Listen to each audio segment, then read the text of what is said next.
خدي يا بنت فك الفلوس دي من تحت يا بنت. انا مش فاضيه يا ماما، انا عايزه العب. هي معلش يا حبيبتي، فك ال 200 جنيه وتعالي.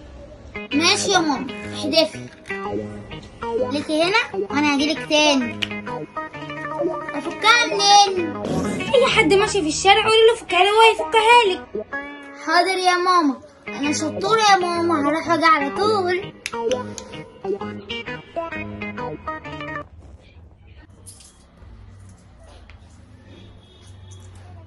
ماما، ال50 جنيه الجديدة طلعت.